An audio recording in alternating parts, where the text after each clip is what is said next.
কয়লাৰ ভাণ্ডাৰত পচা মৰাত ব্যস্ত অসম আৰক্ষী পুনুছৰ পিছত আৰক্ষীৰ জালত লাগিল হান্নান কিন্তু কয়লাৰ ভাণ্ডাৰৰ হাংগৰ নিৰাপদ দূৰত্বত উমৰাংচুৰ কয়লা ট্ৰেজেডিৰ আজি ডে 5 পঞ্চম দিনা উমৰাংচুৰ কয়লা খনিৰ পৰা দুৰ্ভগীয়া শ্ৰমিকক উদ্ধাৰ কৰিবলৈ উদ্ধাৰকাৰী দলে পানী নিষ্কাশনৰ কাম আৰম্ভ কৰিছে মৃত্যু গহ্বৰৰ পানী শেষ কৰিবলৈ উদ্ধাৰকাৰী দলক লাগিব 3 পৰা 4 দিন Total in 1 minute it can pump out 500 GPM gallon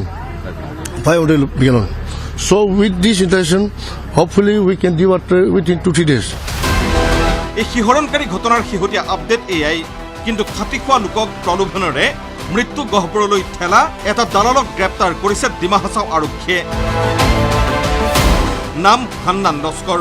বৃহস্পতিবাৰে নিশা ডিমা হাছাও আৰক্ষীয়ে 3 কিলোৰ পৰা গ্ৰেপ্তাৰ কৰে হান্নানক হান্নান হৈছে CM দেৱলাল গাৰুছাৰ পত্নী কণিকা হুজাইৰ কয়লাৰ ব্যৱসায় চোৱাচিতা কৰাৰ মূল মানুহ পুনুছ নুনিছাৰ দৰেই হান্নানো হল উমৰাংচুৰ কয়লা ভাণ্ডাৰৰ একছত্ৰী সম্ৰাজ্ঞী কণিকা হুজাইৰ অতি বিশ্বস্ত মানুহ কয়লাৰ খনন সৰবৰাহ চালান এই সকলোতেই গাৰুছা দম্পতীয়ে ব্যৱহাৰ কৰে পুনুছ নুনিছা আৰু হান্নান লস্কৰক এতিয়া প্ৰশ্নটো হল ডিমা হাছাও স্বায়ত্তশাসিত পৰিষদৰ অতি ঘনিষ্ঠ পুনুছ নুনিছাৰ পৰা আৰক্ষীয়ে এই মুহূৰ্তলৈকে কেৱল হান্নান লস্কৰৰ কথাহে গম পাইছে নেকি বিগত 5টা দিনে একো তথ্যই লাভ কৰা নাই নেকি যাৰ বাবে নীৰৱ আৰু নিৰ্বিকাৰ হৈ আছে ডিমা হাছাও আৰক্ষী নে কয়লাৰ সাগৰৰ নৃশংস হাংগৰ ধৰিবলৈ গলে গিলি পেলোৱাৰ ভয়ত নিশ্চুপ হৈ আছে এনকাউণ্টাৰ বিশেষজ্ঞ অসম আৰক্ষী বেজী চুৰক গুলিয়াই বীৰত্ব প্ৰদৰ্শন কৰা অসম আৰক্ষীৰ বন্দুক উমৰাংচুৰ অবৈধ কয়লা খনিৰ মালিকৰ ফালে নুঘূৰে কিয় চৰ্চা চলিছে মালিকসকলক ৰক্ষা কৰিবলৈকে ডিমা হাছাও আৰক্ষীয়ে মহাসাগৰত পচা মাৰি চেঙেলি ধৰিছে আৰু এই চেঙেলিবোৰ হৈছে পুনুছ হান্নান ইত্যাদি ইয়াৰ মাজতে বতাহত উৰি অহা আন এটা খবৰ হ'ল ডিমা হাছাওৰ পৰা নিৰাপদ দূৰত্বলৈ আঁতৰি গৈছে কণিকা হুজাই এই কণিকা হুজাইক গ্ৰেপ্তাৰৰ দাবী উঠিছে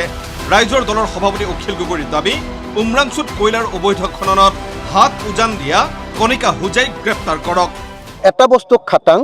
আমি এতিয়া ৰৈ আছো কোনদিনা ডিমা হাছাও কাউন্সিলৰ CM দেৱলাল গাৰুছাৰ পত্নীক গ্ৰেপ্তাৰ কৰিব সেই দিনটোলৈ আমি ৰৈ আছো যদি হিমন্ত বিশ্ব শৰ্মাৰ সাহস আছে যদি তেওঁ এই কেলেংকাৰীত জড়িত নাই যদি তেওঁ কয়লা টকা খোৱা নাই তেতিয়াহ'লে তেওঁ উমৰাংচুৰ এই ঘটনাৰ ওপৰত আৰু কাৰ্বি আংলঙৰ অবৈধ কয়লা খননৰ ওপৰত তেওঁ CBI তদন্ত ঘোষণা কৰক কিন্তু ৰাইজৰ দাবী তথ্যক জানো ৰজাঘৰে গুৰুত্ব দিব ৰজাঘৰে ইচ্ছা নকৰাৰ বাবে আৰু গুৰুত্ব নিদিয়াৰ বাবেই অসম আৰক্ষীয়ে মহাসাগৰত পচা মাৰি চেঙেলি ধৰাৰ দৰে ঘটনা সংঘটিত হৈছে ব্যুৰ' ৰিপৰ্ট ND24